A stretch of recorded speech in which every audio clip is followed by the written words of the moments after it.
پاکستان نہ صرف پاکستان بلکہ پوری دنیا میں بسنے والے مسلمانوں کے لیے کچھ اچھا کر سکیں، وہ ان کو مظلومی سے نکال سکیں، ان کو جس طرح سے کشمیر اور فلسطین میں بربریت کا وہ نشانہ بن رہے ہیں، پاکستان پیپلز پارٹی ان کی آواز بنے اور پاکستان میں پاکستان کی حکومت اور اسٹیٹ اس کی آواز بنے، تو اس کے لیے میں سمجھتا ہوں آج کے دن ہم اس کا عہد کرتے ہیں۔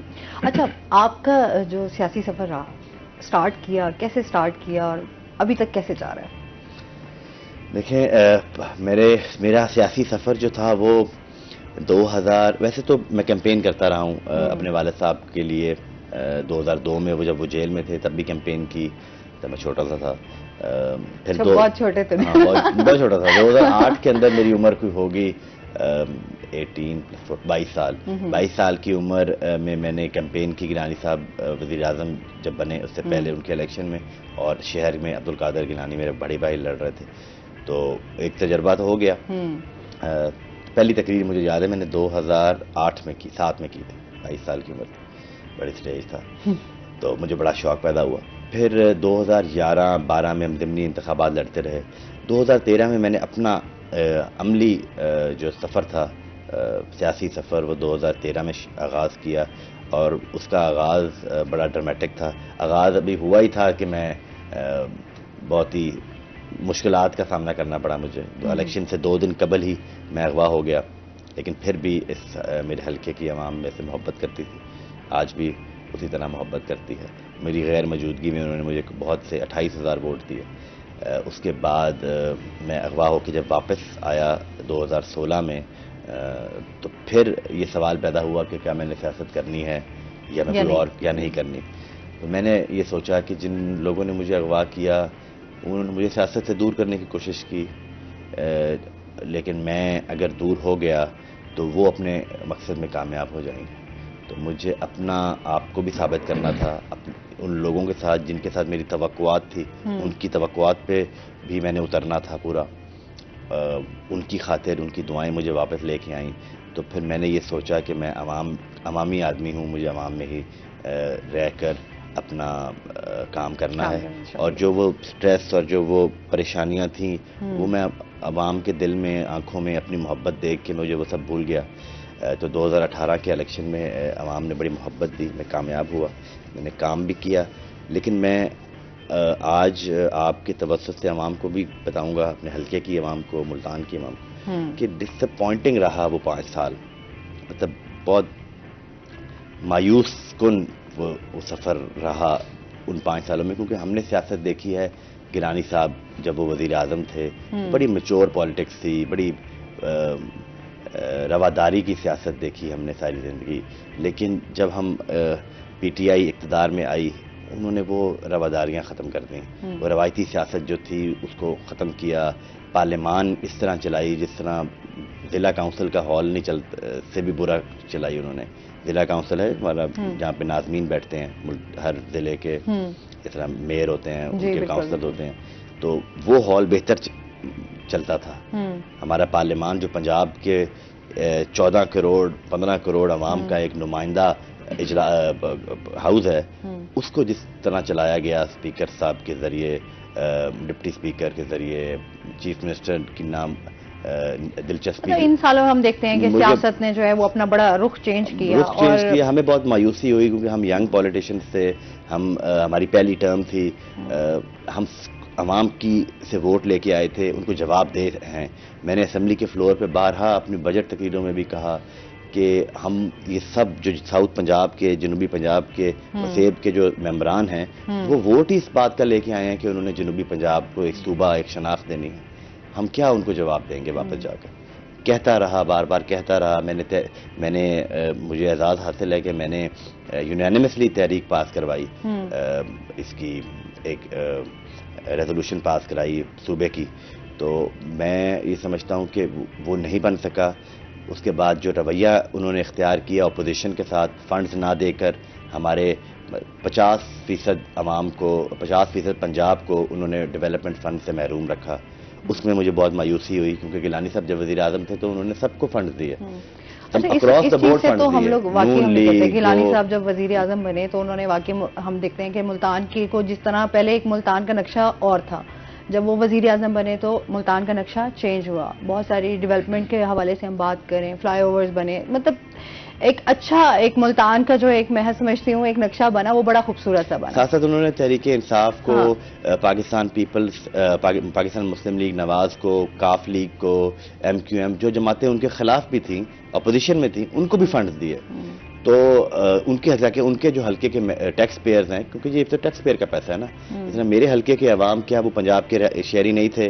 کیا وہ ٹیکس پیئرز نہیں تھے؟ وہ ٹیکس نہیں ادا کرتے؟ جب وہ ٹیکس دیتے ہیں تو ان کا حق کیا کہ ان کے حلقے میں ڈیولپمنٹ کے کام ہوں، ان کو محروم رکھا گیا. یہ مایوسیاں ہیں، یہ اس سے ینگ جنریشن، ینگ پولیٹیشین بڑے مایوس. اچھا، اس سیاست سے تو بہت تمام لوگ ہی متاثر ہوئے ہیں نا، ایک عام بندہ بھی متاثر ہوا ہے، جس طرح مہنگائی بڑھی ہے، بے روزگاری بہت زیادہ ہوئی ہے، لوگوں کی مشکلات میں اضافہ ہوا ہے. اچھا، اس پہ مزید بھی بات کرتے ہیں، زہیب سے جانتے ہیں. زہیب، اس ٹائم ایف بی آر کے حوالے سے سب سے پہلے تو جیسے ابھی ٹیکس کی بات ہو رہی تھی، ٹیکس پیئر کی، اور ہم اسی کیونکہ ان کی بیٹ ایسی ہے تو ہم آج ٹیکس کے حوالے سے بھی بات کریں گے کہ ایف بی آر کا جو ہے ٹیکس نیٹ بڑھانے کا فیصلہ کیا گیا، اس حوالے سے بتائیے گا، مطلب عوام کی مشکلات میں مزید اضافہ ایک بار پھر. بسم اللہ الرحمن الرحیم. جس طرح ہم پہلے بھی بات کرتے ہیں فیڈرل بورڈ آف ریونیو کی جانب سے، تو اس بار جو ہے وہ فیڈرل بورڈ آف ریونیو نے جو ہے وہ اپنا ٹیکس نیٹ بڑھانے کا فیصلہ کر لیا. اٹ مین کہ اس میں سرکاری، نیم سرکاری اور پرائیویٹ آرگنائزیشنز کو بھی جو ہے وہ اب ایڈ کیا جا رہا ہے، ٹیچرز کو بھی ایڈ کیا جا رہا ہے کہ اب ان سے بھی جو ہے وہ ٹیکس لیے جائیں گے. تو یہ تمام تر پالیسیز جو ہیں وہ آئی ایم ایف کی جو معاملات ہیں اس کے بعد جو ہیں وہ سیٹ کی جا رہی ہیں.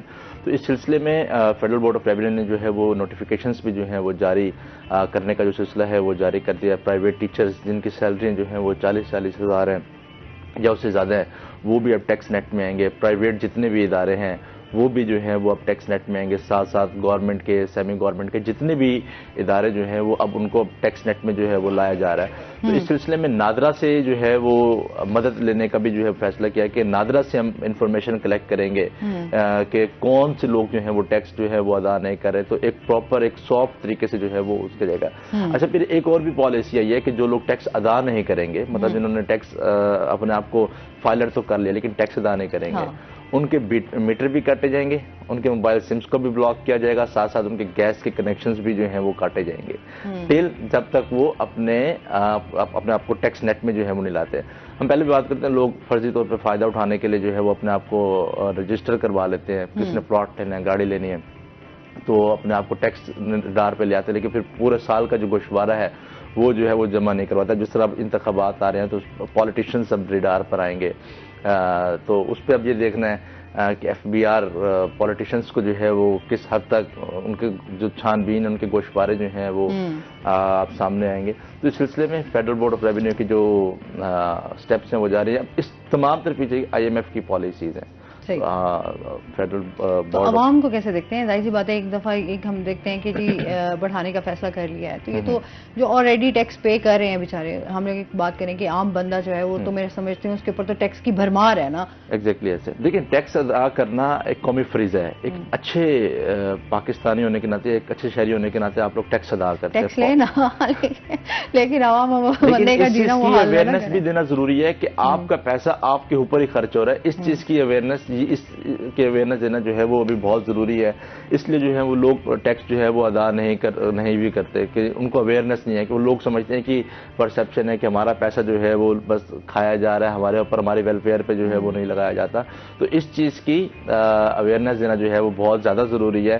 وہ اویئرنیس کون دیں گے؟ پولیٹیشنز دیں گے کہ آپ لوگ جو ٹیکس آپ لوگ دیتے ہیں، مطلب جو بھی پولیٹیشین آتا ہے وہ اس چیز کا اپنے جلسوں میں جو ہے وہ کہتا ہے کہ آپ لوگ ٹیکس ادا کریں. ظاہر سی بات ہے، ٹیکس ادا کریں گے آپ ہی کے پیسے سے ملک جو ہے وہ چلنا ہے. اگر آپ لوگ پیسے زیادہ دیں گے تو وہی آتا ہے نا ڈیمانڈز میں. تو پھر ایک عام بندے کی ہم بات کریں کہ ہم نے ووٹ بھی دینا ہے یا ہم نے ٹیکس بھی ادا کرنا ہے، تو اس میں بدلے میں یہ ہوتا ہے کہ ہمیں ریلیف میں ملا جائے نا، جو کہ ہم دیکھتے ہیں اکثر ہم جن چیزوں سے محروم ہیں آج تک اسی محرومیوں کا شکار ہے. ایگزیکٹلی، بالکل ایسے. تو وہ بات وہیں آ جاتی ہے کہ ہمیں اویئرنیس. یہ تو میرے خیال میں جو ہے نا علی سے جواب لیتے ہیں. علی کیا کہنا چاہتے ہیں؟ گیلانی صاحب اس چیز کو زیادہ بہتر انداز سے جواب دے سکتے ہیں کیونکہ ٹیکس تو ہر بندہ اس ٹائم پے کر رہا ہے، چاہے جو مرضی ہو جائے. جیسے میں 2011 سے غالباً ٹیکس پیئر ہوں، ہر سال ٹیکس دیتا ہوں، لیکن میں یہ سوچتا ہوں کہ میرا ٹیکس کہاں خرچ ہو رہا ہے. میرا جو ٹیکس ہے کیا وہ میں یہ چاہتا ہوں جس طرح باقی دنیا میں ہر شہری چاہتا ہے کہ جب میں ٹیکس دوں تو جب میں بیمار ہوں تو مجھے ہسپتال میں ایک اچھی فیسلٹی مہیا ہو, یا جب میرا بچہ جب اسکول جائے تو اس کو ایک اچھی کوالٹی معیاری تعلیم حاصل ہو. میں ٹیکس اس لیے نہیں دے رہا کہ لاہور میں 3 انڈر پاس بن جائیں 4 مہینے میں.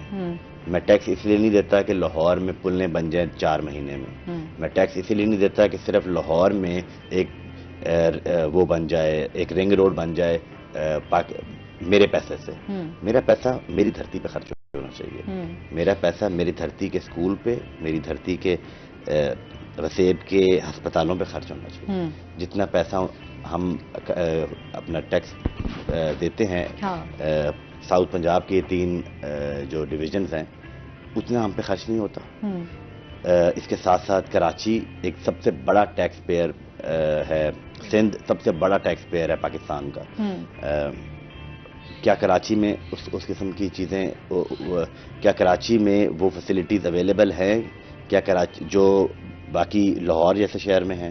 تو یہ ناانصافی جب تک نظر آتی رہے گی عوام کو تب تک وہ اس ٹیکس نیٹ میں نہیں آئیں گے اور نہ ہی وہ ٹیکس دینے میں دلچسپی شو کریں گے. میں پرسوں کی رپورٹ پڑھ رہا تھا کہ 2000 آپ کے منسٹر صاحب کی فواد حسن فواد صاحب جو ہیں پرائیویٹائزیشن کے منسٹر ہیں, انہوں نے رپورٹ دی کیبنٹ کے بعد. پریس کانفرنس میں ان کی سن رہا تھا کہ 2016 سے لے کے 2023 تک ایف بی آر نے اپنے ڈیزائر ٹارگیٹس اچیو نہیں کیے. ہر سال ہمیں کہا جاتا رہا کہ ایف بی آر نے کوارٹر اپنا جو پہلا سمائی ہے یا دوسرا سمائی ہے اس کے ٹارگیٹس اچیو کر لیے. وہ جو ٹارگیٹ اچیو نہیں ہوتے وہ اب دیکھیں بجلی کے بلوں میں ایڈ ہو کے آئے ہیں. مطلب یہ حالات ہے کہ ایک عام بندے کے لیے کتاب دیکھیں. دیکھیں جو میں اگر ٹیکس دیتا ہوں تو جو بندہ ٹیکس نہیں دیتا اس کا برڈن میرے پہ نہیں آنا چاہیے. تو اس کا ٹیکس بھی میں بھروں, اپنا ٹیکس بھی میں بھروں. تو یہاں پہ جب تک یہ سسٹم آپ بہتر نہیں بنائیں گے ایف بی آر کے سسٹم کو تب تک لوگ ٹیکس ہر کوئی دینا چاہتا ہے. ٹیکس سے کوئی نہیں بھاگ رہا. ایسے ہی ہے, ابھی بھی تو دے رہے ہیں نا. مطلب آپ اب کھانے جا رہے ہیں, آپ کچھ خریدنے جا رہے ہیں, آپ گھر کی گروسری لینے جا رہے ہیں, لیکن اس میں سسٹم تو ہو نا, ہر چیز پہ آپ ٹیکس تو پے کر رہے ہیں. ایک سسٹم تو ہو کہ اب یہ آج میں سن رہا تھا کہ بڑی ریگریسو پالیسی آئے گی کہ جو غریب ہیں, مطلب پاکستان پیپلز پارٹی نے اپنے مینیفیسٹو میں کہا ہے کہ ہم جو غریب طبقہ ہوگا اس کو وہ ہم بجلی کے بلوں سے اس کا اندازہ لگا لیں گے, اس کو بجلی بھی فری کر دیں گے اور ٹیکس بھی فری کر دیں گے. لیکن جو امیر آدمی جو افورڈ کر سکتا ہے اس کے اوپر ہم وہ ٹیکس لگا دیں گے. یہاں بات سمجھ آتی ہے کہ آپ لوگوں کا ہاتھ بٹا رہے ہیں. جو لوگ ٹیکس پیئرز ہیں ان کا پیسہ بھی صحیح جگہ پر لگ رہا ہے. بٹ ایسے نہیں ہو سکتا کہ جو کاروباری حضرات ہیں, جو ملوں والے ہیں, وہ ٹیکس اویڈ بھی کریں, ٹیکس نہ دیں, ٹیکس کم دیں, بچائیں اپنا ٹیکس لیگل یا انلیگل مینز سے اور وہ بچ جائیں. اربوں روپے کھربوں روپے کا انہوں نے مل مافیا نے ٹیکس جو ہے وہ اویڈ کیا ہے, ٹیکس نہیں دیا اور وہ اپنا کاروبار بھی چل رہے ہیں, ان کو کوئی پوچھنے والا نہیں ہے. تو اس طرح کے دو معیار نہیں ہونے چاہیے, دوہرے معیار نہیں ہونے چاہیے, ایک ہی معیار رکھیں. اچھا, اس کے ساتھ ساتھ ہم ایف بی آر کے ٹیکس کے حوالے سے بھی بات کریں گے کہ جو سگریٹ اور چینی فروخت کرنے والے ہیں ان کے خلاف بھی جو ہے کریک ڈاؤن کر رہے ہیں, اس حوالے سے بتائیے. دیکھیں ایک نیا ابھی جو ہے وہ ایکٹ لایا گیا ہے کہ جو لوگ سگریٹس اور شوگر اسٹاکسٹ ہیں, مطلب کہ وہ اسٹاک کر لیتے ہیں شوگر زیادہ تعداد میں, لیکن وہ ٹیکس ادا نہیں کرتے, مطلب کہ وہ ٹیکس پیڈ نہیں ہوتے لیکن وہ فروخت کر رہے ہوتے ہیں, مطلب کہ بھرپور فائدہ حاصل کر رہے ہوتے ہیں, پیسے جو ہے وہ اچھا خاصا کما رہے ہوتے ہیں. اسٹاکسٹ کے خلاف قانون آیا گیا کہ جو اسٹاک کرتے ہیں شوگر, تو ان کے خلاف بھی جو ہے وہ کارروائی کی جائے گی کہ اگر ان پر جو ہے وہ ٹیکس کے جو سٹیمپ ہے وہ لگی ہوگی تو ہی وہ مارکیٹ میں اس کو سیل آؤٹ کریں گے, ادروائز اس کو نہیں کریں گے. اور اس کے ساتھ ساتھ جو سگریٹس ہیں وہ بھی اگر سب سے زیادہ فروخت ہوتے ہیں سگریٹس وغیرہ بھی, تو وہ بھی اگر ٹیکس سٹیمپ کے انوائس نہیں ہوگی وہ فروخت مارکیٹ میں کی جا رہی ہے. تو اس سلسلے میں کاروائیاں بھی ہو رہی ہیں. لاکھوں روپے مالیات کے جو سگریٹس ہیں وہ ابھی ریسنٹلی کچھ ہی دنوں پہلے جو ہے وہ ہم نے ساتھ ہی تھے ایف بی آر کے ساتھ ہم ریڈ کیا تھا, تو مختلف شہر کے مختلف جگہوں تو لاکھوں روپے کا جو سامان ہے ٹرکس کی صورت میں جو ہے وہ پکڑ کے لائے گئے تھے. کیا تھا کہ وہ ٹیکس کے بغیر چیزوں کو فروخت کر رہے تھے, مطلب کہ آپ حکومت کو کچھ نہیں دے رہے اور تمام فائدہ خود ہی حاصل کر رہے ہیں. تو اس سلسلے میں 3 سال قید کی سزا جو ہے وہ ہو رہی ہے, جو قانون جو ہے وہ لایا گیا. اس سلسلے میں جو لوگ ٹیکس چوری کر رہے ہیں, مختلف مالز ہیں, کے مارٹ کو لاسٹ ٹائم سیل کیا گیا ہے, اس کے ساتھ ساتھ 2-3 اور بڑے بڑے ڈپارٹمنٹل سٹور ہیں, ان کو جو ہے وہ ٹیکس چوری, مطلب کہ آپ نے کوئی بھی چیز پرچیز کی ہے تو آپ خود سارا جو ایڈوانٹیج ہے وہ خود سارا لے رہے ہیں, لیکن گورنمنٹ کو جو ہے وہ کچھ بھی نہیں دے رہے. تو اس سلسلے میں مالس بھی جو ہیں وہ سیلز کیے گئے. تو فیڈرل بورڈ آف ریونیو کی جو کارروائیاں ہیں وہ اس تناظر میں جاری ہیں. صحیح ہے. اچھا, اس کے ساتھ ساتھ جس طرح ابھی یوم تاسیس کے حوالے سے وجے علی نے بھی بات کی, اس کے حوالے سے آج کے دن کی کیا تیاریاں ہو رہی ہیں, کیا چل رہا ہے یہاں ملتان؟ دیکھیں, یوم تاسیس پاکستان پیپلز پارٹی جو ہے وہ آج بھرپور انداز سے منا رہی ہے. 56واں یوم تاسیس جو ہے وہ منایا گیا. اس سے پہلے کارساز کا جو ڈے ہے وہ منایا گیا تھا. پیپلز پارٹی نے وہ دن بھی فلسطین کے مسلمانوں کے نام کیا تھا. آج بھی جس طرح گیلانی صاحب نے فرمایا کہ آج کا پورا جو دن ہے پاکستان پیپلز پارٹی کا, وہ بھی فلسطین کے مظلوم مسلمانوں کے جو ہے وہ نام جو ہے وہ کر رہے ہیں. تو پیپلز پارٹی کی بنیاد جو ہے وہ شہید ذوالفقار علی بھٹو نے رکھی. پیپلز پارٹی ایک واحد جماعت ہے جو شہداء کی جماعت ہے, غریبوں کی جو ہے وہ جماعت ہے. تو سب سے زیادہ قربانی ہے, اگر ہم تاریخ اٹھا کے دیکھیں تو تاریخ جو ہے وہ شہداء کی قربانیوں سے بھری ہوئی ہے. پیپلز پارٹی سے جو پیپلز پارٹی کے ورکر کی ایک بات یہ ہے کہ پیپلز پارٹی کا ورکر نظریاتی ورکر ہے, جو نظریے کے ساتھ کھڑا ہے, روٹی کپڑا مکان کے ساتھ کھڑا ہے, منشور جو ہے وہ اس کے ساتھ کھڑا ہے. تو اس سلسلے میں آج بھی کوئٹہ میں بڑی تقریب کا جو ہے وہ انعقاد کیا جا رہا ہے, جس میں آصف علی زرداری صاحب اور بلاول بھٹو زرداری صاحب جو ہیں وہ خطاب بھی کریں گے. ملتان میں بھی جو ہے وہ کل بھی ایک بڑی تقریب کا انعقاد کیا گیا تھا. آج بھی 12:30 بجے ڈسٹرکٹ بار میں گیلانی صاحب کے اعزاز میں ایک تقریب بھی ہے, اس سے یوسف رضا گیلانی صاحب بھی خطاب کریں گے, علی حیدر گیلانی صاحب بھی وہاں پر ہوں گے. 3 بجے ایک شمولیتی بڑا پروگرام ہے گیلانی صاحب کا, وہاں پر بھی جو ہے وہ گیلانی صاحب جائیں گے. 2-3 اور بھی تقریب کا جو ہے وہ اعلان کیا گیا ہے, انعقاد جو ہے وہ کیا جا رہا ہے. تو اس سلسلے میں پیپلز پارٹی کافی ایکٹیو بھی جو ہے وہ ہمیں دکھائی دے رہی ہے انتخابات کے سلسلے میں. اور پیپلز پارٹی واحد جماعت تھی جو کہ ہم دیکھ رہے تھے کہ الیکشنز کی بات کر رہے تھے, کہ بلاول بھٹو ہمیشہ جو ہے وہ الیکشنز کی بات کرتے, گیلانی صاحب خود جو ہے وہ الیکشنز کی بات کر رہے تھے. اور ان کا جو گھر ہے گیلانی ہاؤس, اس پر بھی کارکنوں کی ایک بڑی تعداد جو ہے وہ موجود ہوتی ہے. تو اس سلسلے میں پیپلز پارٹی کا ورکر بھی ہمیں کافی ایکٹیو جو ہے وہ ہوتا دکھائی دے رہا ہے. اب انتظار ہے کہ 8 فروری کو ووٹر جو ہے وہ کس طرف جو ہے وہ جاتا ہے. گیلانی صاحب خود بہتر انداز میں جو ہے وہ اس چیز کو بتائیں گے. صحیح ہے. اچھا, جس طرح ہم اگر بات کریں کہ ابھی بیچ میں بلاول بھٹو صاحب کے کچھ جس طرح انہوں نے جلسے سے خطاب کیا, کچھ ان کے بیانات تھے, پھر آصف علی زرداری صاحب کے بھی کچھ بیانات اس طرح کے آئے, تو آپ کیا سمجھتے ہیں کہ اندرونی معاملات کس طرح چل رہے ہیں پیپلز پارٹی کے؟ لیکن پارٹیز کے اندر پاکستان پیپلز پارٹی ایک بڑی لبرل اوپن جماعت ہے. اچھا, اس کا جواب آپ سے تفصیلی لوں گی. ناظرین, ابھی ہم نے جانا ہے بریک پہ, ہمارے ساتھ رہیے گا.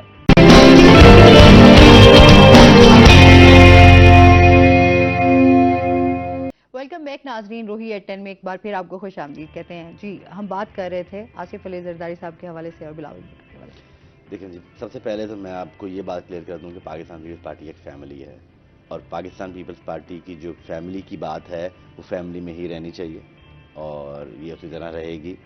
پاکستان پیپلز پارٹی نے اپنے ان سفر میں یہ جو 55 سال کا یا 56 سال کا جو سفر ہے, اس میں بہت سی عروج و زوال دیکھے ہیں. ایک زمانے میں بے نظیر بھٹو اور نصرت بھٹو صاحبہ کے درمیان بھی ایسی ایک بات ہوئی تھی. پھر اس کے بعد بے نظیر بھٹو صاحبہ, شہید صاحبہ اور شہید مرتضیٰ بھٹو کے درمیان بھی ایسی بات ہوئی. تو یہ تو پاکستان پیپلز پارٹی ایک ایسی جماعت ہے جس میں ہم اپنا اوپینین, اپنے ویوز, اپنے خیالات کھل کے عوام کے سامنے بیان کرتے ہیں. رہی بات پاکستان پیپلز پارٹی کی آئیڈیالوجی کی, تو ہم نے ان 56 سالوں کے اندر انتہا پسندی, دہشت گردی, سیاسی جو کہتے ہیں آپ انتقام کی سیاست, ان کا مقابلہ کیا ہے. ہم نے ہمیشہ جبر کا مقابلہ کیا ہے, اور جبر سہا بھی ہے دوسری جماعتوں کا, دیگر جماعتوں کا جبر سہا بھی ہے, لیکن ہمارے سے کسی کو کوئی تکلیف نہیں پہنچی. آپ نے دیکھا ہوگا بے نظیر بھٹو صاحبہ کا ادوار ہو یا پیپلز پارٹی کا دوست جب یوسف رضا گیلانی صاحب کا دور تھا, اس میں بھی ایک پولیٹیکل قیدی نہیں تھا. ایک آدمی ایسا نہیں تھا جو یہ کہہ سکے کہ میرے ساتھ پیپلز پارٹی کی حکومت نے ناجائز مجھے نظر بند کیا, ناجائز مجھے جیلوں میں ڈالا. ان کے برعکس جب وہ حکومت میں ہوتے ہیں کوئی بھی ہم نے جیلیں کاٹی, ہم نے پی ڈی ایم کی جب موومنٹ سٹارٹ کی, ریسٹوریشن آف ڈیموکریسی کی موومنٹ تھی نا, restoration of basic human rights کی موومنٹ تھی, مہنگائی کے خلاف موومنٹ تھی, وہ ہمارا سیاسی حق تھا. اس کا یہ تو مطلب نہیں تھا کہ عمران خان صاحب اور بزدار ہمیں جیلوں میں ڈال دے بغیر کسی قصور کے. میرا بھائی جیل میں سڑ رہا تھا بغیر کسی قصور کے, علی موسیٰ کو یوں پکڑ کے انہوں نے جیل میں ڈال دیا. تو یہ جدوجہد جو ہے یہ ہم جاری رکھیں گے. ہم سیاسی ورکر ہیں, ہماری ٹریننگ ہی ایسی ہے کہ ہم سیاسی طور پہ اپنی نظریات کے ساتھ کھڑے ہوں گے. اس طرح نہیں کہ جو راتوں رات اپنا نظریہ بدل لیں, راتوں رات اپنی جماعتیں بدل لیں. یہ ملتان میں اس بات کا بڑا فقدان ہے. آپ کے میں ویورز کو بتانا چاہتا ہوں, ناظرین کو, کہ ملتان کے لوگوں کی عزت کی رکھوالی ہمیں کرنی چاہیے. یہ اس خطے کے لوگوں کے بارے میں جو تاثر لاہور میں ہے وہ ہمیں دور کرنا ہے. جہاں سے جو الیکٹ ہوتا ہے تحریک انصاف کے نشان پہ جو پچھلی دفعہ الیکٹ ہوئے تھے, ملتان میں سے دو M N as Tehreek Insaf کی ٹکٹ پہ بنے, بلے کے نشان پہ بنے, اور ووٹ اپنا جا کے سودا کر دیا انہوں نے نون لیگ کے ساتھ.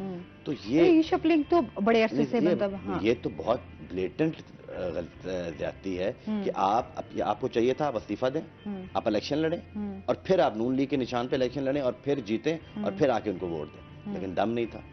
آج بھی دیکھیں, اب وہ غیر مناسب الفاظ تو میں نہیں استعمال کر سکتا, پر یہ ٹرن کورٹس کی سیاست ہمارے خطے کی بدنامی کا باعث ہے. تو مہربانی کر کے آپ جس جماعت, آپ ذہن بنا لیں کہ ایک جماعت کے ساتھ آپ نے کھڑے ہونا ہے, اپنی مفاد کی خاطر, اپنے ذاتی مفاد کی خاطر آپ عوام کو بدنام کریں, ان کے ووٹوں کا سودا کر دیں, ان کا سودا کر دیں, یہ بات ہرگز قبول نہیں ہے. میں سمجھتا ہوں کہ اگر میں نے آنکھ کھولی پاکستان پیپلز پارٹی میں جب تک سیاست کروں گا, جب مجھے نظر آئے گا کہ پیپلز پارٹی میں میری جگہ نہیں ہے یا میری سیاست پیپلز پارٹی اس کے ساتھ نہیں ہے, تو سیاست چھوڑ دیں.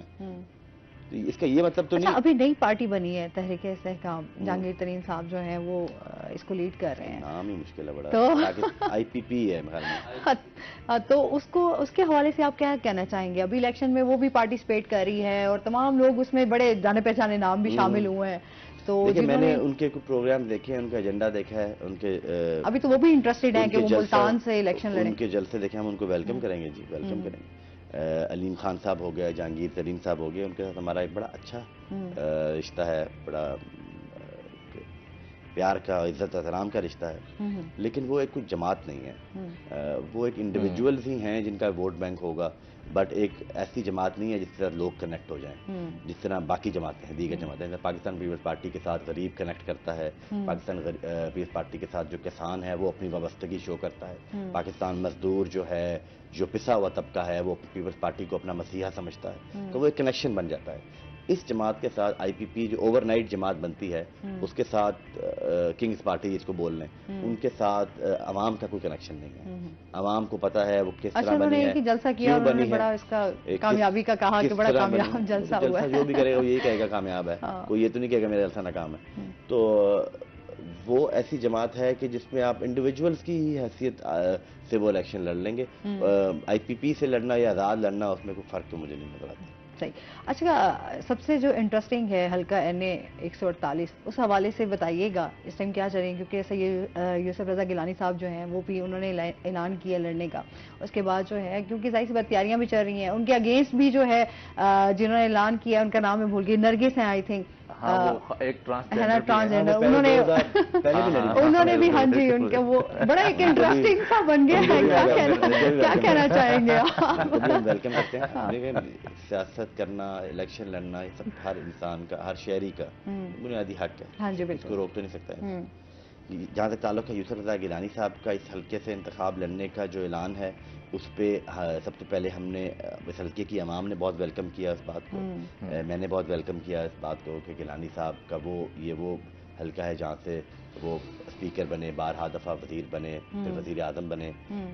ادھر اس حلقے کے عوام جو ہیں, لوگ جو ہیں, وہ گیلانی صاحب سے بہت عقیدت اور پیار کرتے ہیں, اور وہ چاہتے ہیں کہ گیلانی صاحب ہی لڑیں.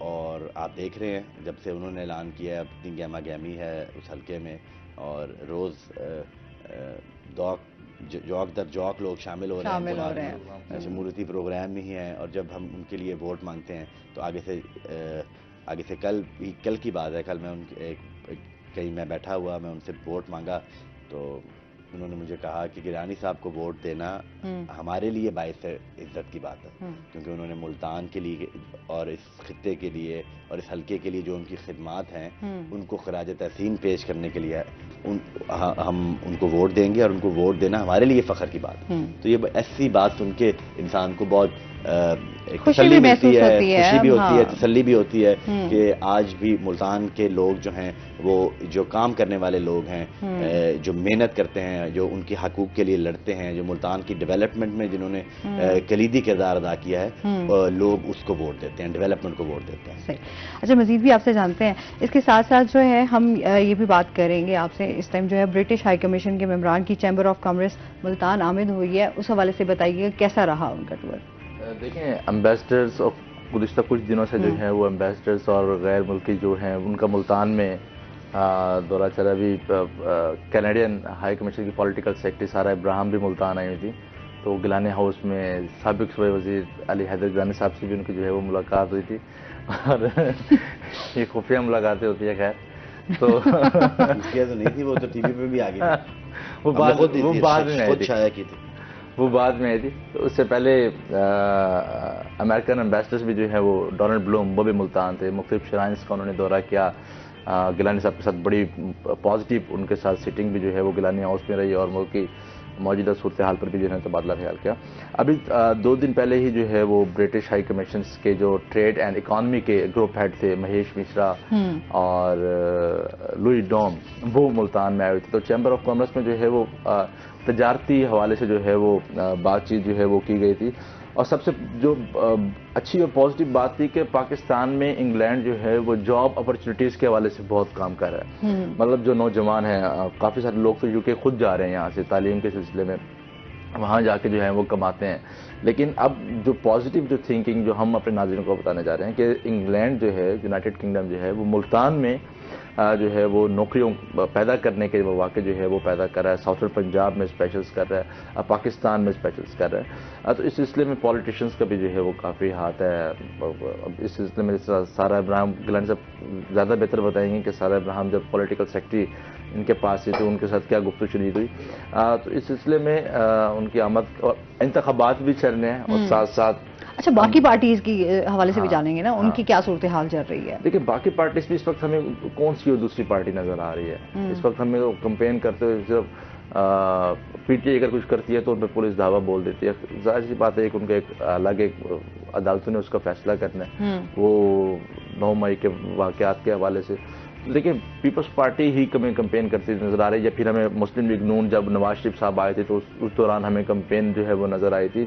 جہاں تک ڈیرے آباد ہونے کی بات ہے، کیونکہ بیسک چیز اور مین چیز کمپین کے حوالے سے تو وہ ہمیں پیپلز پارٹی کی نظر آ رہی ہے، ہمیں صرف نظر ہی وہی آ رہا ہے۔ دوسری پارٹیز کے نون لیگ کی تب گہما گہمی تھی جب نواز شریف صاحب پاکستان آ رہے تھے تو پتہ چل رہا تھا کہ لگ ایسا تھا صرف میدان میں صرف نون لیگ کھڑی ہے، وہ تو ان کو ریسیو کرنے کے لیے ویلکم کرنے کے لیے جب ایونٹ آیا تو پھر پتہ چلا کہ پیپلز پارٹی بھی ہے، اور گیلانی ہاؤس پہ بہت بڑا کنونشن چھوٹا سا پروگرام تھا، لیکن وہ ایسے لگ رہا تھا کہ بہت بڑا کنونشن ہے۔ لوگ اچھا گیلانی صاحب یہ بتائیے، صرف نواز شریف صاحب آئے ہیں، کچھ آپ نے اس بارے میں تو بتایا؟ بڑے اچھے ان کے ساتھ مراسم بھی ہیں، تو بڑا ویلکم کیا ان کو، پاکستان پیپلز پارٹی کا ہی مطالبہ تھا، لیکن نواز شریف صاحب واپس ملک میں آئے۔ اچھا اب وہ واپس آئے ہیں تو ہمارا مطالبہ قبول کی، منظور کیا، ان کی بہت مہربانی ہے، ان کی بہت مہربانی۔ اب وہ واپس آ چکے ہیں، اب وہ اپنی تیاریاں بھی چل رہی ہیں، اور وہ کل کی ڈیولپمنٹ دیکھ لیں، کیا کل کی ڈیولپمنٹ دیکھ لیں کہ کیسز بھی ختم ہو رہے ہیں۔ ہاں کیسز تو پھر بڑی جلدی سے، جب ان کی حکومت رہی تو تب بھی بہت سارے کیسز جو ہیں وہ ختم ہوئے۔ کیا کہیں گے اس بارے میں آپ؟ اب موجودہ جو سیاسی صورتحال چل رہی ہے ابھی، آپ اس کے بارے میں کیا رائے رکھتے ہیں؟ جو موجودہ سیاسی صورتحال ہے، ایک گھٹن کا ماحول ضرور ہے، اس میں تو کوئی دو رائے نہیں، گھٹن کا ماحول ہے۔ آپ یہ تاثر نہیں جانا چاہیے کہ اس الیکشن کا جو رزلٹ ہے وہ پہلے سے ہی عوام کو پتہ ہے، اس طرح الیکشن نہیں ہوتے۔ الیکشن ایک پروسیس ہے جس میں لوگ جس کو وہ چاہیں کہ وہ حکمرانی کرے، وہ اور کہتے ہیں ووٹ کا صحیح استعمال کریں نا, ووٹ کا حق جو ہے وہ ٹرانسپیرنٹ طریقے سے ہی حکومتیں بنائی جاتی ہیں. بالکل, اس پہ مزید حکومتیں گرائی بھی ٹرانسپیرنٹ طریقے سے جاتی ہیں. اس پہ مزید بات کرتے ہیں. ناظرین ابھی ہم نے جانا ہے بریک پہ, ہمارے ساتھ رہیے گا.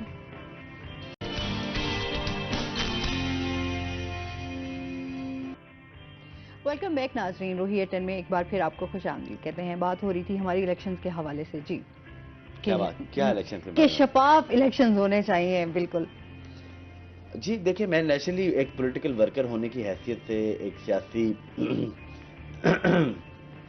کے طالب علم ہونے کی حیثیت سے بھی میں یہ سمجھتا ہوں کہ اس گھٹن کے ماحول سے ہم تبھی نکلیں گے جب ایک شفاف الیکشن ہوگا. پاکستان کی معیشت اگر اپورڈ ٹرینڈ ہے اس کا, اگر وہ بہتری کی طرف گامزن ہے تو وہ اور اس کو پہیے لگ جائیں گے جب ایک سٹیبل گورنمنٹ آ جائے گی. تو سٹیبلٹی بہت ضرورت ہے, پولیٹیکل سٹیبلٹی کی بہت ضرورت ہے پاکستان کو, جس کی وجہ سے پاکستان میں معاشی سٹیبلٹی آئے گی. ابھی معاشی سٹیبلٹی نہیں ہے ملک میں. اچھا, بیرسٹر گوہر جو ہیں وہ پی ٹی آئی کے جو ہیں وہ بن چکے ہیں نگران چیئرمین, اس کے حوالے سے آپ کی کیا رائے ہے؟ بیرسٹر صاحب ایک اچھے آدمی ہیں, میں ان کو پرسنلی بھی جانتا ہوں. گیلانی صاحب کے وکیل بھی رہ چکے ہیں. وہ ایک اچھے وکیل تو ہیں, بٹ ایک اچھے کتنے اچھے سیاستدان ہیں یہ وقت ثابت کرے گا. آپ کیا کہنا چاہیں گے؟ پیپلز پارٹی کے اس پہ کینڈیڈیٹ ہونے کے حیثیت سے وہ لڑ بھی چکے ہیں الیکشن. ہاں, تو وہ اس میں بھی انہوں نے پیپلز پارٹی کے پلیٹ فارم سے اچھے ووٹ کلیکٹ کیے ہیں. لیکن ایک ایسا نام ہے کہ جس پہ میرے خیال میں کسی پارٹی کو جو ہے وہ اعتراض بھی نہیں ہے. کل بھی ہم اس طرح کے بیانات سن رہے تھے کہ بیرسٹر گوہر بنے تو نگراں چیئرمین ہے, لیکن اب 2 یا 3 کو میرے خیال میں غالباً الیکشن ہونے انٹرا پارٹی کے, تو اب دیکھتے ہیں کہ اس میں جو ہے وہ کس کو نامزد کیا جاتا ہے. تو ایک اچھا نام ہے آئی تھنک پیپلز پارٹی بھی, اس کو باقی جماعتیں بھی جو ہے وہ اس کو اچھا وہ کر رہی ہیں کہ انہوں نے کہتے ہیں یہی رہنا چاہیے. لیکن وقت ثابت کرتا ہے نا انسان کی سیاست, اس کا طرز سیاست اس کو ڈیفائن کرتا ہے. ایسے تو اچھے آدمی ہیں, لیکن کس طرح وہ سیاست کرتے ہیں وقت کے ساتھ پتہ چلے گا کہ وہ کتنے کامیاب ہیں. اچھا, پھر ہم آ جاتے ہیں شاہ محمود قریشی صاحب کا بھی ایک بڑا نام ہے. اب ملتان میں 2 نام آتے ہیں جی, پھر یوسف رضا گیلانی صاحب کا نام آتا ہے, اور پھر جو ہے وہ شاہ محمود قریشی صاحب کا. ابھی ظاہر سی بات ہے کچھ حالات بھی اس طرح کے ہیں. ابھی ان کی بیٹی جو ہے وہ بھی پارٹیسپیٹ کر رہی ہے, انہوں نے بھی اعلان کیا ہے. کیا کہنا چاہیں گے اس بارے میں؟ لیکن ان کی بیٹی ہماری بہن ہے, ہم ان کو ویلکم کرتے ہیں, وہ لڑیں. شاہ محمود قریشی صاحب پہلے موسیٰ گیلانی صاحب کے بھی ان کے اس میں جو ہے بالکل ہمارے لیے بڑے عزت اور احترام, ان کا احترام کرتے ہیں. اب وہ جہاں سے الیکشن لڑنا چاہیں وہ لڑیں, اب اس پہ میں کیا بیان دے سکتا ہوں.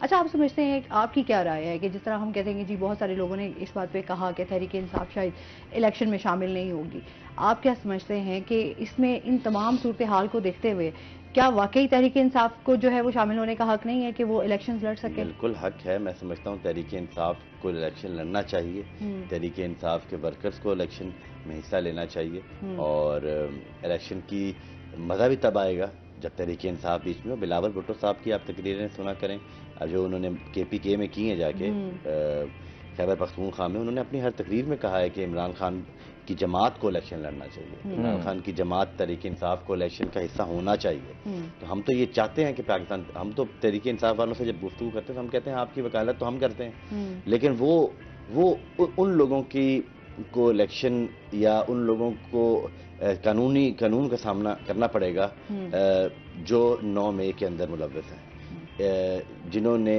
ملک کی میں سمجھتا ہوں سالمیت کو داؤ پہ لگا دیا اس دن 9 مئی والے دن, جس کی ضرورت بھی نہیں تھی. ان سے پولیٹیشین جیل میں جاتا ہے, جیل سے باہر آ جاتا ہے, پھر وزیر اعظم بن جاتا ہے. تو کیا یہ پروسیس چلتا رہتا ہے, یہ ایک ایولیوشن پروسیس ہے. اگر عمران خان اگر کوئی شخص یہ سمجھے کہ وہ قانون سے بالا تر ہے, یا وہ خدا نخواستہ کوئی ایسا انسان ایک بالا چیز ہے, ایک انسان نہیں, ایک کوئی فرشتہ, صرف فرشتہ ہے, تو پھر تو نہیں نظام چل سکتا. انسان کو انسان. ویلکم بیک ناظرین, روہی 10 میں ایک بار پھر آپ کو خوش آمدید کہتے ہیں, اور بریک کے بعد ہمارے ساتھ گیسٹ موجود ہیں, ان کا تعارف کروا دیتی ہوں. آج ہمارے ساتھ موجود ہیں جی ڈاکٹر محمود احمد رانا صاحب ہمارے ساتھ موجود ہیں, جو کہ کنسلٹنٹ ڈینٹل سرجن ہے. السلام علیکم. کیسے ہیں آپ؟ ٹھیک ٹھاک ہیں؟ ویلکم کہتے ہیں اپنے شو میں آپ کو. اور اس کے ساتھ ہی جو ہمارے دوسرے گیسٹ ہیں وہ ہیں جی پروفیسر بابر حسین صاحب ہمارے ساتھ موجود ہیں، جو کہ ایجوکیشنسٹ ہیں، سنگر بھی ہیں اور رائٹر بھی ہیں اور شاعری بھی کرتے ہیں. السلام علیکم. کیسے ہیں آپ؟ ٹھیک ٹھاک ہیں؟ ویلکم کہتے ہیں اپنے شو میں آپ کو. اس کے ساتھ ہی ان کی کچھ گانے بھی سنیں گے، ان کی شاعری کے حوالے سے بھی باتیں ہوں گی، ساتھ ہی ہم جو ہے وہ تعلیم کے حوالے سے بھی بات کریں گے، اور اس کے ساتھ ساتھ ڈاکٹر صاحب سے بات کریں گے آج دانتوں کے حوالے سے، کیونکہ آپ کو پتہ ہے کہ ہماری شخصیت میں ایک نمایاں یہ حیثیت رکھتے ہیں نا. دانتوں کا خیال جو ہے وہ رکھنا بہت زیادہ ضروری ہے، چاہے بچے ہوں چاہے بڑے ہوں. تو آج کل جیسے دانتوں کے حوالے سے ہم ان سے جانیں گے کون سے جدید ٹریٹمنٹس آئے ہوئے ہیں، اگر دانتوں میں کیڑا لگ جاتا ہے تو اس کا کیا ٹریٹمنٹ ہے. تو یہ آج تمام چیزیں جو ہیں ہم آج ڈاکٹر صاحب سے جانیں گے. ڈاکٹر صاحب، دانتوں کا خیال کیسے رکھا جائے؟ دانتوں کا خیال سب سے پہلے تو ہم نے رکھنا ہوتا ہے ٹوتھ برشنگ سے. اب ٹوتھ برشنگ ہمارے پاس کامن ہے کہ اس کا جو ٹریک ریکارڈ ہمارا جو دیکھیں ہمارے 1400 سال پہلے نبی کریم صلی اللہ علیہ وسلم نے بتایا تھا کہ اگر میری امت پہ گراں نہ گزرتا تو میں ہر وضو سے پہلے مسواک کا حکم دے دیتا. تو اسی لیے اب جو لیٹسٹ ریسرچ ہے وہ کہتے ہیں کہ صبح شام آپ صبح اور رات کو سونے سے پہلے برش کر لیں تو مور دین سفیشینٹ ہو جاتا ہے. تو دانتوں کی اہمیت پرسنالٹی میں ایسے ہی ہے جیسے کہ ہر چیز بندے نے جس طرح بات کرتے ہوئے سب سے پہلے ہمارے پاس دانتوں پہ ہی جاتا ہے ہمارے بات کرنے کے انداز سے. اب ہم نے ٹوتھ برش کرنا تو کرنا کس ٹائم پہ ہے؟ اب ٹوتھ برش ہم نے کرنا ہوتا ہے صبح ناشتے کے بعد اور رات کو سونے سے پہلے. اب لوگ کیا کرتے ہیں کہ صبح اٹھتے کے ساتھ ہی برش کر لیتے ہیں. ہاں، سب سے پہلے یہ ہوتا ہے کہ ہاں برش سب سے پہلے برش کیا. تو برش کرنے سے ایسی کون سی چیز رات کو آ گئی منہ میں جو ہم نے صاف کیا؟ کیونکہ رات کو تو کر کے ہی سویا ہم نے جو لاسٹ تھنگ. اچھا، موسٹلی لوگ رات کو نہیں کرتے نا، بہت کم لوگوں کی یہ میرے خیال میں اپنی سمجھ لیں کہ انہوں نے اپنی عادت بنائی ہوئی ہے کہ انہوں نے 2 ٹائم جو ہے برش لازمی کرنا ہی کرنا ہے. ورنہ موسٹلی ہوتا ہے کہ اگر رات کو نہیں کیا تو پھر وہ صبح جو ہے وہ نہار منہ اس طرح ہوتا ہے کہ برش کر لیں. نہیں، ہمارا مین مقصد وہ جو فوڈ اسٹیگنٹ ایریا جو ہے جو ہم کھانا کھاتے ہیں، کھانا جو ہمارے دانتوں میں پھنسا نہ رہ جائے اس کو ہم نے صاف کرنا ہوتا ہے. اور جب ہمارے پاس دانت پہ کھانا پھنسا رہ جائے گا تو ہمارے جو بیکٹیریا ہیں منہ کے اندر تو وہ اسٹیگنٹ ایریا جب رہیں گے تو وہاں پہ ڈینٹل کیریز بن جاتی ہیں، جس کو عام زبان میں ہم کہتے ہیں دانتوں میں کیڑا لگ گیا. اب دانتوں میں کیڑا لگتا ہے اس لیے کہ جب ہمارے بیکٹیریا فرمنٹیشن کر رہے ہوتے ہیں تو وہاں پہ فرمنٹیشن کی موجودگی میں ہمارے پاس اور بہت سارے ایسڈ پروڈیوس ہو رہے تھے. تو سب سے زیادہ جو ہمارے لٹریچر میں کہتے ہیں کہ لیکٹک ایسڈ پروڈیوس ہوتا ہے. لیکٹک ایسڈ کیا کرتا ہے کہ ہمارے دانتوں کو جو ہمارے کیلسیفائی ٹیشو ہے جس طرح انیمل ہے اس کو ڈی کیلسیفائی کرنا شروع کر دیتا ہے. عام زبان میں جس طرح کہتے ہیں کہ اس کو بھورنا شروع کر دیتا ہے. جب اس کو بھورنا شروع ہو جاتا ہے تو وہاں پہ کیا کہتے ہیں کہ پہلے کم کھانا پھنستا تھا، جیسے جیسے ہمارا ڈچ زیادہ بنتا جائے گا انیمل کے اندر تو وہ زیادہ ہمارے پاس کیوٹی بننا شروع ہو جائے گی، زیادہ کھانا پھنسے گا، پھر زیادہ فرمنٹیشن ہوگی اور پھر زیادہ، یعنی کہ ایک وسکس سرکل میں چلا جاتا ہے. اگر ہم ڈینٹل کیریز کو ٹائملی چیک کروا لیں جو کہ ہر بندے کو ہونا چاہیے، ہر 6 منتھلی کے بعد کوئی پرابلم ہے یا نہیں ہے کسی بھی ڈینٹل سرجن کے پاس جا کے اپنا فالو اپ چیک کروا لیں. اگر جتنی چھوٹی کیوٹی ہوگی ہم اتنا ہی اس کو بہتر طریقے سے ٹریٹ کر سکتے ہیں، کیونکہ چھوٹی کیوٹی ہے اگر ہمارے دانت میں درمیان میں کی ہوئی ہے اس پہ چھوٹی کیوٹی پہ سٹریس بھی کم پڑتا ہے. صحیح. اب جس طرح ہمارے بچوں پہ کم ذمہ داریاں، ہم بڑے ہو گئے ہمارے پہ زیادہ ذمہ داریاں، تو اسی طرح جب کیوٹی میں فلنگ چھوٹی ہوگی تو اس پہ لوڈ بھی کم پڑے گا. جب لوڈ کم پڑے گا تو اس کے نکلنے کے چانسز کم سے کم ہوں گے، تو ہمارے پاس ہیلدی ٹوتھ اسٹرکچر مینٹین رہے گا. اچھا، آپ کیا سمجھتے ہیں کیا وجوہات ہیں موسٹلی دانتوں میں کیڑا لگنے کی؟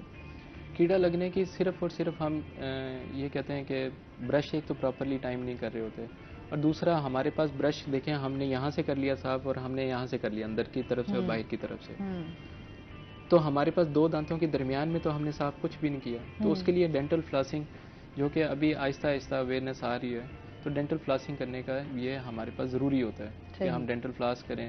اور ڈینٹل فلاس کرنے کے ساتھ ساتھ ہم ایک اور ایڈ کر لیں کہ دوپہر کے ٹائم کوئی بھی ماؤتھ واش ہم اس کو ایڈ کر لیں کہ تاکہ ہمارے پاس بیکٹیریا کم سے کم رہیں. اچھا، یہ ہوتا ہے نا کہ دانتوں کا باقی آپ جیسے ہم بچوں پہ اسپیشلی دیکھتے ہیں، بچے بہت زیادہ کھاتے ہیں نا، چاکلیٹس ہو گئے، کینڈیز ہو گئی، ان کا یہ ہوتا ہے کہ پھر برش بھی اس طریقے سے بچے جو ہیں وہ ڈیلی اس پہ نہیں کرتے، بڑا زبردستی بچوں کو اس طرف لایا جاتا ہے برش کی طرف بھی.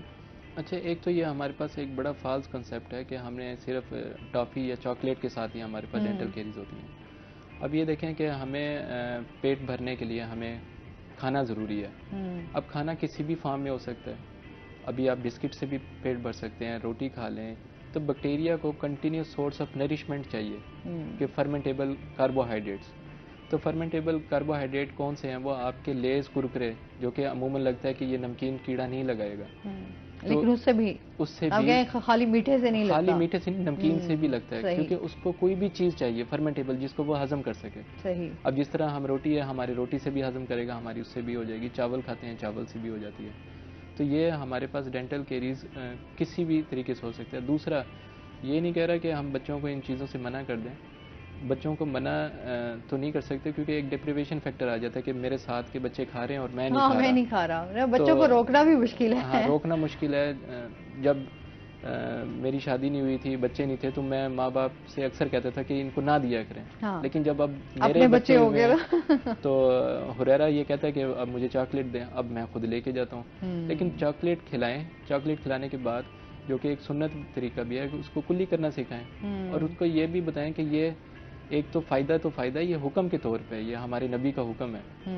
تو یعنی کہ پتہ چل جائے کہ ہم ایک نبی کی امت ہے, اور اس کا آہستہ آہستہ بچے کا, ابھی 4 سال ہے, اس کو بہت زیادہ اس کو آہستہ آہستہ ڈیولپمنٹ کر رہے ہیں, تاکہ اس کو پتہ چل جائے کہ ایک تو اپنا فائدہ بھی ہے, اور دوسرا یہ ہمارے نبی کا حکم بھی ہے. بالکل. اور ساتھ ساتھ تربیت بھی ہوتی رہے, اور آپ اپنی صحت کا بھی خیال رکھیں. اور بچوں کے اندر جو ہمارے پاس ٹوتھ برشنگ کی جو ہیبٹ ہے, وہ کہتے ہیں کہ ابھی بچہ چھوٹا ہے, اس کو برشنگ کی کیا عادت ہے. حالانکہ پہلا ٹوتھ برش اس کو جو کرنا ہے, اس کو جب پہلا دودھ کا دانت, جس کو ملکی ٹوتھ کہتے ہیں, ڈیسیڈیوس ٹوتھ نکلتا ہے, اس ٹائم ہی آپ نے برش کروانا شروع کرنا ہے. 6 منتھ سے لے کے 6 to 7 ایئرس تک برش ماں باپ کے ہاتھ میں رہے گا, پیرنٹس کے ہاتھ میں رہے گا, اور اس کو وہ گائیڈ کرتے رہیں گے, بیٹا یہاں سے کرنا ہے, اس طرح کرنا ہے, اس طرح کرنا ہے, شیشے کے سامنے, تاکہ بچے کو پتہ چلتا رہے برش جا کہاں رہا ہے اور لگ کہاں رہا ہے. بچے تھوڑے ریلیکٹنٹ ہوتے ہیں کہ نہیں کر پاتے, لیکن اس کو آپ نے بڑے پیار سے اس کے سامنے خود ماڈلنگ کر کے دکھانی ہے. کیسے کر کے دکھانی ہے, ماڈلنگ کا کیا مطلب ہے, کوئی بھی ماڈل پیش کرنا ہے,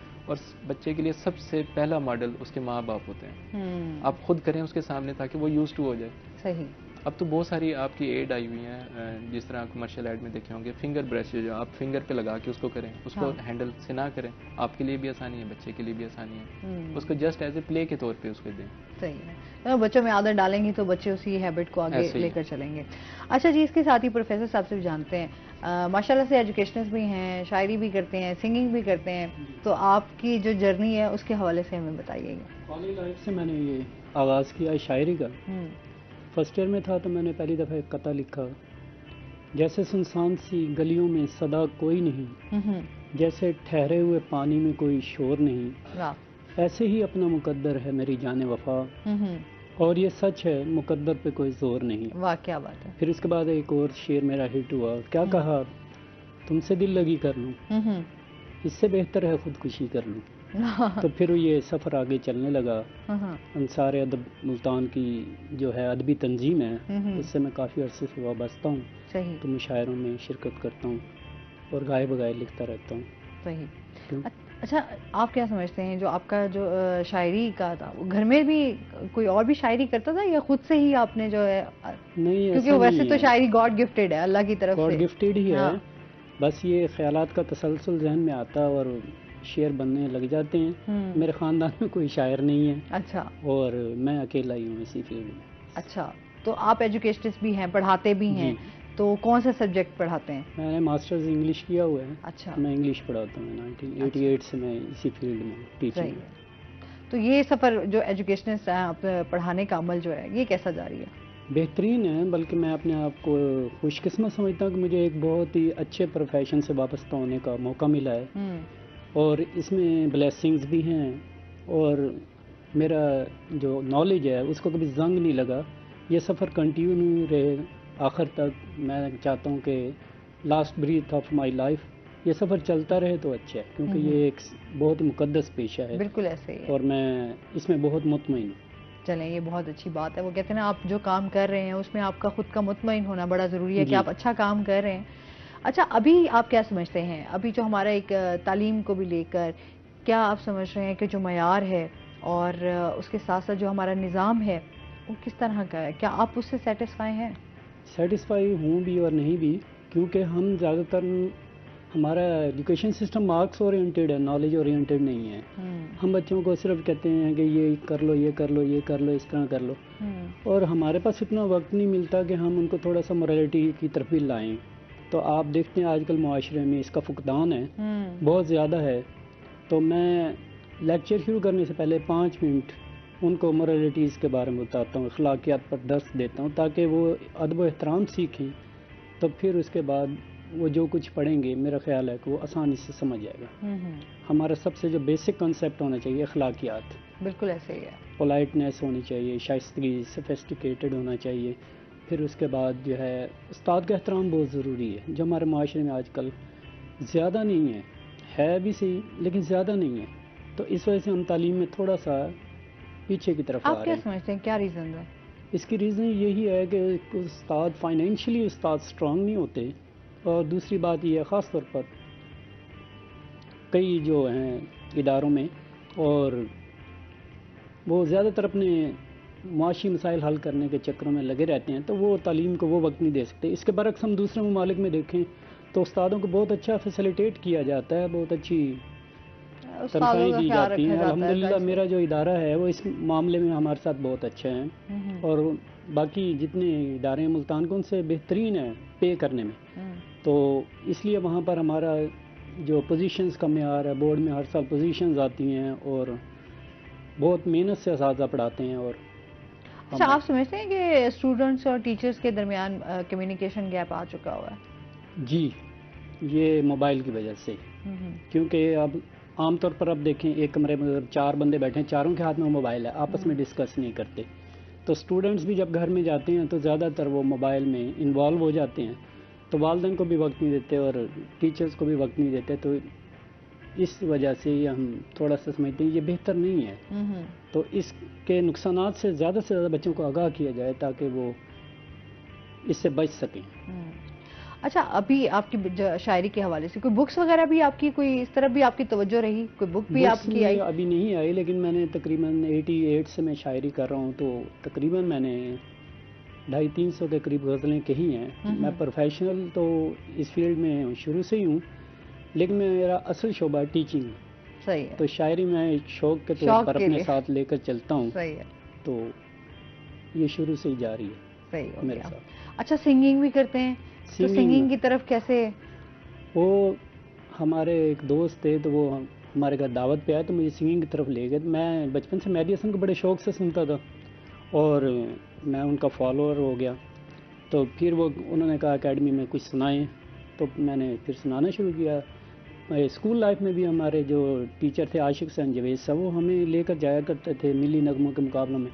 تو گلا تھوڑا سا انہوں نے سیٹ کرایا. پھر استاد کریم بخش مرحوم وہ ہیں، پھر انہوں نے ہمیں سکھایا تو اس وقت، تو اس کے بعد سے یہ سفر چلتا رہا. صحیح. تو آپ سنگنگ بھی کرتے رہے اور شاعری بھی اور ساتھ ساتھ پڑھائی کا پڑھانے کا عمل بھی، ماشاءاللہ تینوں کام. اسٹڈیز کو دی ہے، صحیح ہے، ایجوکیشن کو دی ہے، اور یہ سنگنگ اور پوئٹری یہ میرا دوسرا اور تیسرا شوق ہے. صحیح ہے. اچھا، مزید آپ کی شاعری بھی سنیں گے، آپ کی سنگنگ بھی جو ہے وہ بھی اس کی طرف بھی جائیں گے. اچھا، جس طرح ہم ایک بات کر رہے تھے نا کہ کیڑا لگنے کی کیا وجوہات ہیں، کس طرح کی آپ کی ڈائٹ کس طرح کی ہونی چاہیے، ساتھ میں آپ کا برش کا استعمال جو ہے وہ کس طرح کا برش ہونا چاہیے، یہ سب سے بڑا زیادہ بہت سے موسٹلی لوگ ہوتے ہیں ان کو یہ ہوتا ہے کہ نہیں جی بڑا ہارڈ برش ہونا چاہیے، اس سے آپ کے دانت صاف ہو جاتے ہیں.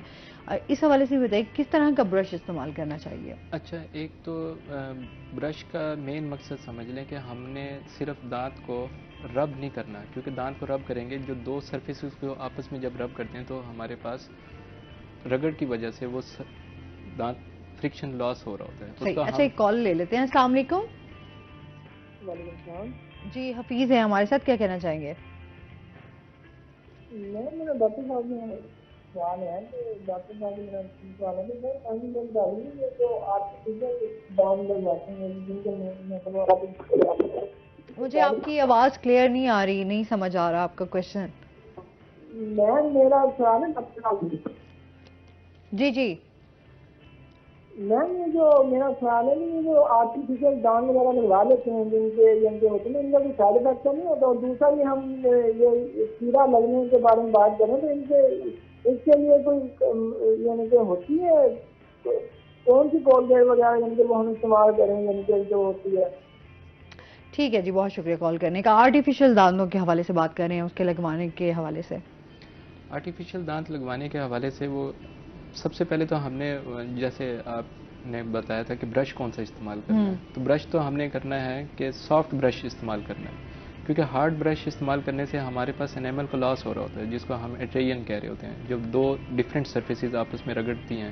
کہ برش بار بار ہم کر رہے ہیں، تو ایک تو ہم نے برش کو کرنا یہ ہے کہ ہم نے ٹو اینڈ فرو نہیں کرنا، ایسے ایسے نہیں کرنا، رگڑنا نہیں ہے کہ آگے پیچھے ایسے کر کے.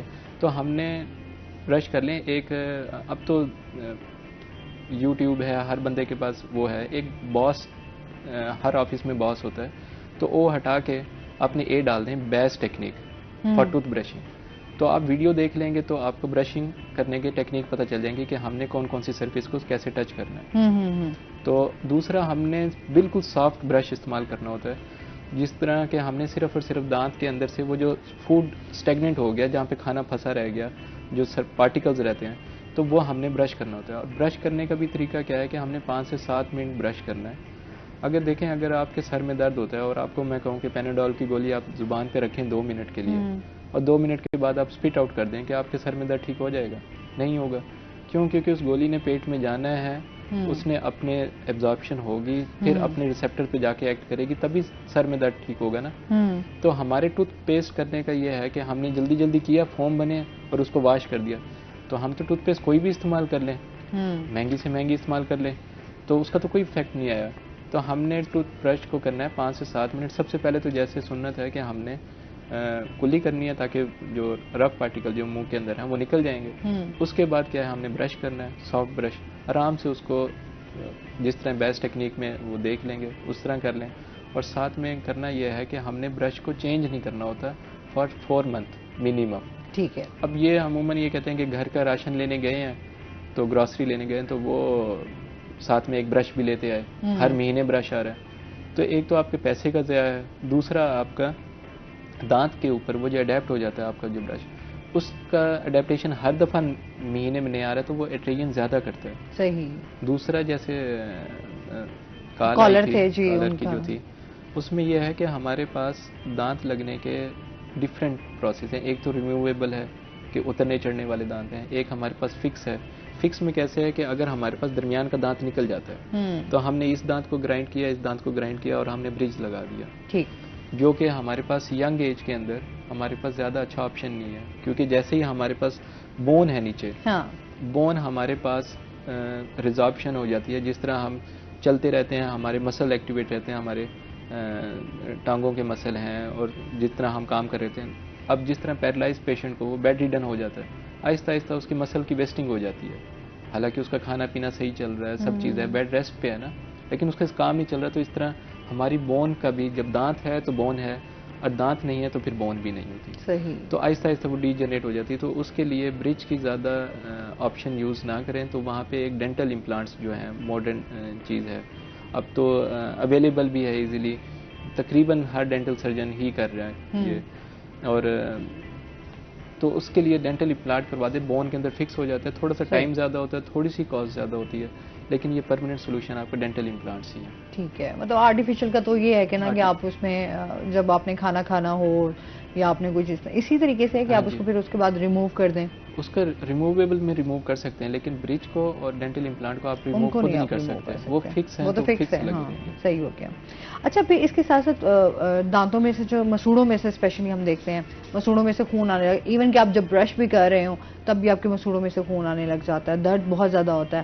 کوئی ٹھنڈا گرم آپ کھا لیں یا پی لیں تو تب بھی آپ کو درد ہوتا ہے. اس کی کیا ریزنز ہیں؟ اس کی ریزن یہ ہے کہ جب ہم امپراپرلی برش کر رہے ہیں تو ہمارے پاس کیلکولس اور پلاک ڈپازٹ ہوتا ہے. پہلے پلاک ڈپازٹ ہوتا ہے، اگر پلاک کو بھی نہیں اتارتے، برش نہیں کر رہے، تو وہ آہستہ آہستہ پلاک کنورٹ ہو جاتا ہے کیلکولس میں. صحیح. کیلکولس میں عام زبان میں ہم کہتے ہیں کہ ماس خورا لگ گیا. اب وہ پیشنٹ برش کی over the period of time, یہ نہیں کہہ رہے کہ ایک دن برش نہیں کیا تو وہ آپ کا ماس خورا لگ جائے گا. تو اس کا یہ ہے کہ over the period of time جب ہیبٹس نہیں ہیں اس کی برش پراپرلی کرنے کی اور پراپرلی ٹائم فالو کرنے کی، تو وہ آہستہ آہستہ وہ ماس خورا بڑھتا جاتا ہے اور گم کو اریٹیٹ کرتا رہتا ہے. اب جیسے جیسے پلاک لیئر ہے دانت کے اوپر جمنا شروع ہو جاتی ہے. تو وہ گم کو اریٹیٹ کرنا شروع کر دیتی ہے. صحیح. جیسے ہی گم اریٹیشن پہ رہے گا اس کو کہتے ہیں ہماری زبان میں جو ڈینٹسٹری میں کہتے ہیں جنجوائٹس, جس سے مسوڑوں کا وہ خون آنا کہتے ہیں, انیشیل پرابلم ہی ہوتی ہے. اب مسوڑا لگا ہوا ہے ہماری بون کے اوپر. اب بون آہستہ آہستہ جیسے ہی ہمارے پاس پلاک رہتا ہے تو وہاں پہ مائکرو آرگینزم جس کو اپنی کالونیز بنا لیتے ہیں, اسٹیگنٹ کالونیز ہوتی ہیں, اور وہاں پہ ہمارے پاس ایسڈ نکل رہا ہے, تو ایسڈ آہستہ آہستہ وہ جو انفیکشس انوائرمنٹ کے اندر ہماری بون لاس ہونا شروع ہو جاتی ہے. جیسے ہی بون لاس ہونا شروع ہو جاتی ہے تو اس پروسیس کو ہم کہتے ہیں جنجوائٹس کنورٹ ہو گیا ایڈوانس کنڈیشن کے اندر, جس کو ہم پیروڈنٹائٹس کہتے ہیں, جس میں عموماً کہتے ہیں. اب لاسٹ ٹائم کلینک پہ پیشنٹ آیا ہے, وہ کہتے ہیں کہ چاول کھاتے ہوئے میرا چمچی لگی ہے اور دانت ہل گیا. حالانکہ ہم اگر اندھیرے میں بھی بیٹھ کے کھائیں تب بھی ہم اتنا فورسفلی دانت کے ساتھ نہیں جاتے, کیونکہ کوآرڈینیشن ہے, نیچرل انسٹنکٹ ہے انسان کا کہ جیسے ہی اب کریں. اب یہ کہیں کہ میرا کھاتے ہوئے میرا منہ کے ساتھ ہاتھ ٹکرا گیا, نہیں ٹکراتا کسی کا بھی. اب اس کا بس چانس لگا. اب یہ کیا تھا, اوور دی پیریڈ پیشنٹ کی ایج تھی 45 ایئرس, اور اس نے کسی بھی ڈینٹل سرجن سے نہ کبھی اسکیلنگ کروائی تھی نہ کبھی فالو اپ کروایا تھا. اب کمپلین کیا تھی کہ دانت نیچے والے ہلنا شروع ہو گئے. اچھا, تمام دانت نیچے والے سامنے کے دانت. اچھا صحیح. اب وہ کہتے ہیں کہ چمچی لگ کے, حالانکہ چمچی لگ کے دانت نہیں ہل سکتے. تو یہ آپ نے جو ہے اگر برش پراپرلی کر رہے ہیں, اور پھر بھی میں نے جیسے آپ کو پہلے بتایا تھا ہر 6 منتھلی آپ ڈینٹل سرجن کو چیک کروا لیں گے تو اس میں فائدہ ہو جاتا ہے. پیشنٹ کو بتا دیتے کہ ابھی آپ کو اسکیلنگ کی ضرورت ہے. عموماً یہ لے مین ٹرم کے اندر وہ جو کیا کہتے ہیں کہ ذہنوں کے اندر متس بھی تو ہیں بہت ساری, اور بہت ساری باتیں بھی. اچھا, اس پہ مزید بھی ہم بات کریں گے. ناظرین ابھی ہم نے جانا ہے بریک پہ, ہمارے ساتھ رہیے گا.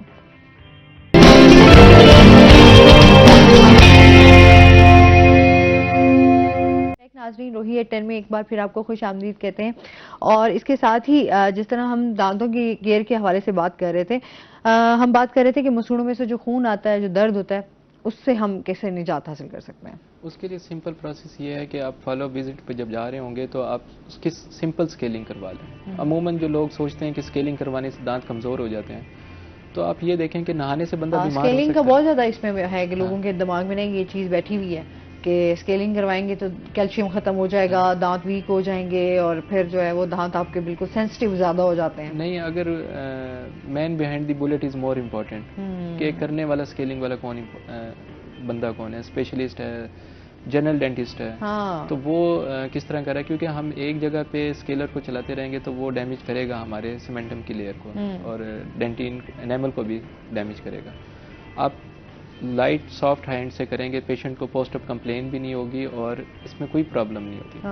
صرف یہی ہے کہ جیسے اگر آپ سمپل نہانے سے تو کوئی بیمار نہیں ہوتا, اسی طرح دانتوں کو واش کرنے سے دانت خراب نہیں ہوتے.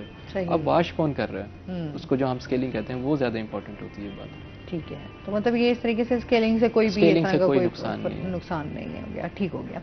اچھا جی, اس کے ساتھ ہی آپ کی شاعری بھی سنیں گے ساتھ ساتھ, ہماری یہ دانتوں کی کیئر تو چلتی رہے گی. کیا سنا رہے ہیں؟ غزل ساتھ جب ہم سفر نہیں ہوتا, راستہ مختصر نہیں ہوتا. ساتھ جب ہم سفر نہیں ہوتا, راستہ مختصر نہیں ہوتا, بات پر جو نہیں رہا قائم, شخص وہ معتبر نہیں ہوتا. قید ہوں ایک ایسے گھر میں جس میں کوئی بھی در نہیں ہوتا. راستے پوچھتے ہیں اب اس کا, کیوں ادھر سے گزر نہیں ہوتا. کیا بات ہے. اور مگتا ہے بابر اس بات پر ہی قائم ہے, سچ کبھی بے اثر نہیں ہوتا. واہ, کیا بات ہے, بہت. یہ غزل ہے. اور ایک میں نے اور چھوٹی بہر میں لکھی تھی, دوست اگر یہ سارے ہیں, پتھر کس نے مارے ہیں. واہ. دوست اگر یہ سارے ہیں, پتھر کس نے مارے ہیں. تیری آنکھ میں آنسو ہیں یا کہ چمکتے تارے ہیں. واہ. مجھ سے کہا تھا یہ تو نے, تیرے درد ہمارے ہیں. واہ. بابر خود کو سمجھایا, جھوٹے سہارے سارے ہیں. واہ, کیا بات ہے, بہت خوب. اچھا, خود کو کس طرح کی شاعری کرنا پسند تھی؟ احساسات کا تعلق ایک اڑتے پنچھی کی طرح ہوتا ہے, جیسے وہ پرواز کرتے ہوئے آ جاتے ہیں دماغ میں, تو اسی ٹاپک پر شاعری شروع ہو جاتی ہے. رومانوی بھی ہو جاتی ہے, اداسی کی بھی ہو جاتی ہے, کسی کے لیے بھی ہو جاتی ہے. فرسٹ ٹائم میں نے کالج لائف میں وہ ایک سامنے سے گزرتی تھی تو وہ بڑی وہ کیا کہتے ہیں اس کو بن ٹھن کے، تو میں نے اس پر لکھ دیے بیٹھے بیٹھے ہستی اچھا کالج سے بھی کافی یادیں جڑی ہوئی ہوں ہاں وہیں سے تو شروع ہوا یہ اچھا کالج سے اسٹارٹ کیا آپ جی نے؟ نخلستان کالج کے میگزین میں میرے چھپتے تھی، تو میں نے اس کو دیکھ کر ایسی فل بدی کچھ کہا، ہنستی آنکھیں کھلتا چہرہ، ہونٹوں پر ہے چپ کا پہرا، واہ، چال ہے اس کی دھیمی دھیمی، جیسے کوئی مست سا راہی، واہ، بات کرے تو بلبل چہکے، چپ رہے تو سمندر گہرا، واہ، اس کی سوچیں اس کی یادیں، میرے ذہن پر ہردم پہرا، واہ، جیسے کوئی پھول ہو بابر، ایسے اس کا کھلتا چہرہ۔ واہ کیا بات ہے، یہ آپ نے ان کو بھی سنائی تھی؟ موقع نہیں ملا موقع نہیں ملا؟ نہیں۔ اچھا شاعری کا ظاہر سی بات ہے تعلق بڑا گہرا ہوتا ہے محبت کے ساتھ، ظاہر سی بات ہے شاعر بڑا سینسٹیو ہوتا ہے جی، اپنے ارد گرد کے ماحول کو جب دیکھ رہا ہوتا ہے، محسوس کر رہا ہوتا ہے، تو ہمیشہ لفظوں میں ہی بیان کرتا ہے، جس طرح آپ نے بھی اپنی دل کی بات جو ہے وہ لفظوں میں ہی اس کو جی جی سمو لیا اور بیان کر دیا۔ تو آپ کو محبت ہوئی؟ میری بیگم صاحبہ دیکھ رہی ہوں گی تو میں نے واپس بھی جانا ہے ابھی۔ کوئی اور سوال پوچھ لیں؟ اچھا ٹھیک ہو گیا۔ ایسے تو کہتے ہیں نا شاعری کو جوڑ دیتے ہیں، اچھا جو ناکام محبت ہوئی، اچھا نہیں محبت ملی، کچھ اس طرح، پھر انہوں جس نے کے سینے شاعری، میں دل ہے اس کو محبت تو ہوگی۔ ہاں یہ بات تو ہے۔ اچھا تو شاید تو گھر میں جو ہے وہ آپ ان محبت کو تو جان بیگم کو، ایلیا صاحب کو بھی ہوئی تھی۔ ہاں بالکل ایسے ہی ہے محبت، تو پھر ظاہر سی بات ہے نا اللہ کی طرف سے یہ عطا ہے، تو یہ ہو نہیں سکتا کہ محبت نہ ہو، محبت کے 100 رنگ بھی ہوتے ہیں ضرور، لیکن بیگم نہیں برداشت کرتی تو اس لیے محتاط رہنا وہ کوئی بھی نہیں برداشت کرتی۔ محتاط رہنا۔ اچھا اس میں آپ یہ بتائیں کہ گھر میں بھی شاعری سناتے رہتے ہیں اپنی، یا نہیں میں جب سنا رہا ہوتا ہوں تو وہ بیوٹیشین ہیں اور اچھا وہ بیوٹیشین زلفیں سنوارتی ہیں، اچھا اور وہ میک اپ کرتی ہیں، تو میں شعر سنوارتا ہوں، اچھا کبھی موقع ملے تو سن لیتی ہے۔ میں میرا پروگرام لائیو دیکھ رہی ہوں گی، اچھا پہلے بھی وہ دیکھتی رہتی تھی، اچھا تو وہ کہتی تھی، وہ سنتی ہیں، سنتی ہیں؟ گھر میں نہیں سنتی، گھر میں مجھے سناتی ٹھیک ہے، وہ میں سن گھر میں تھوڑی جو بیگمات ہوتی ہیں وہ تھوڑی حاوی تو ہوتی ہیں، ظاہر سی بات ہے پورے گھر کا سسٹم چلانا ہوتا ہے، بچوں کی تربیت ہے، کام ہے، پھر اگر ورکنگ لیڈی ہے اپنے کام کو بھی دیکھنا ہے، اس لحاظ سے میں سمجھتا ہوں کہ وہ بہترین ہے،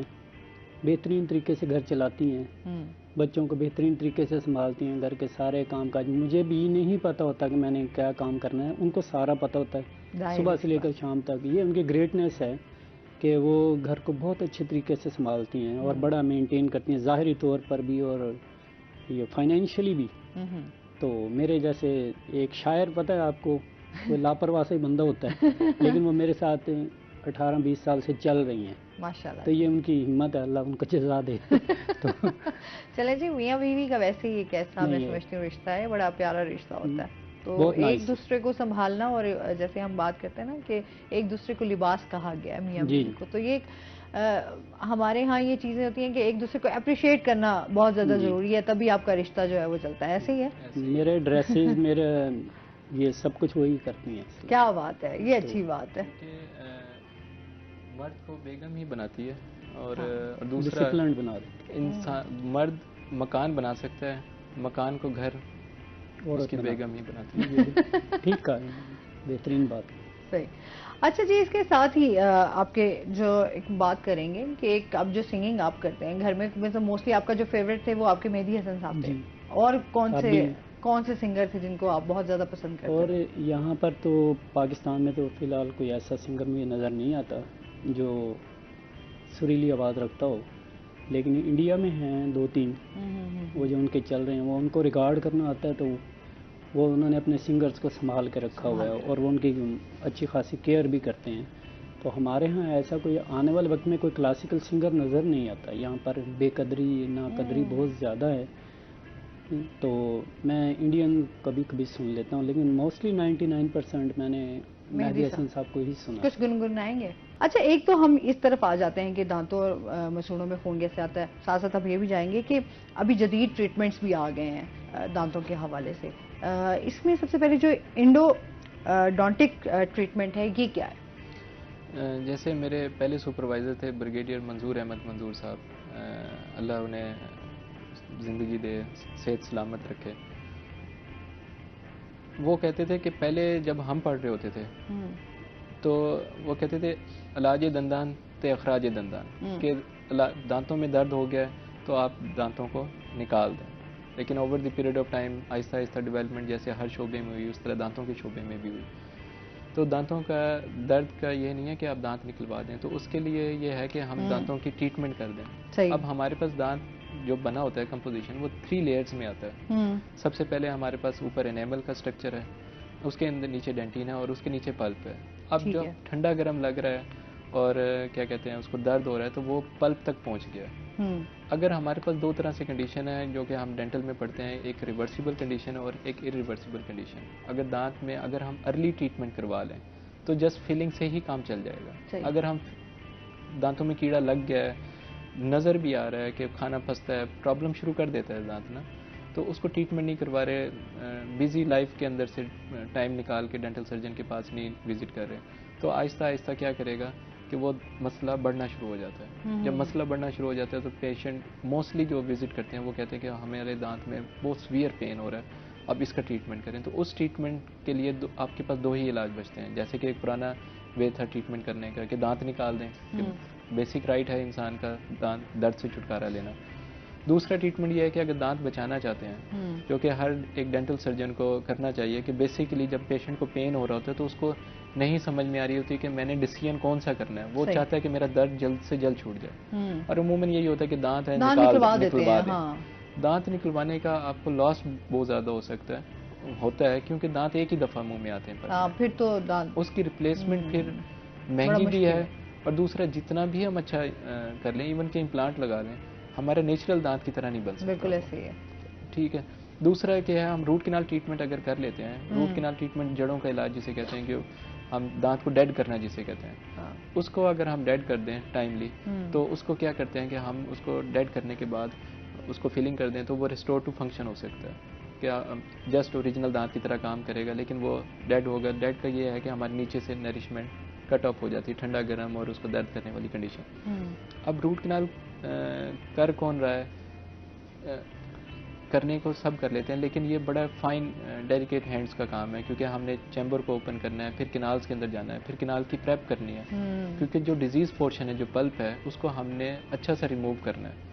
اب یہ ہمارے پاس اویئرنیس نہیں ہے کہ ہمارے ملتان میں کوئی 5 سے 6 لوگ ہیں جو ایز این اینڈوڈانٹسٹ کام کر رہے ہیں. ٹھیک ہے. تو میں نے پنڈی میں اپنی اسپیشلائزیشن کی تھی, آرمی انسٹیٹیوٹ سے کیا تھا, اور اس کے بعد پھر میں نے باہر کا بھی پیپر کلیئر کیا ہوا تھا کہ ابو دھابی کا. تو پھر جب واپس آیا تو ابو کہتے کہ نہیں, اپنے لوگوں کو سرو کریں. تو آپ لوگوں نے ابھی یہاں سے پڑھا لکھا, جب آپ سب چیزیں بن گئے ہیں تو آپ باہر جا رہے ہیں. اچھا, اس پہ مزید ہم جانتے ہیں آپ سے. ناظرین, ابھی ہم نے جانا ہے بریک پہ, ہمارے ساتھ رہیے گا.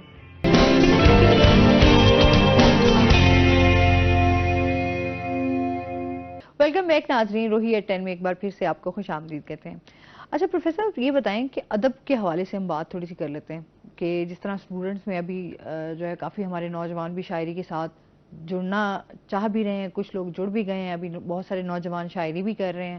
ان کے حوالے سے آپ کیا کہنا چاہیں گے, ادب کو کس طرح فروغ دیا جا سکتا ہے؟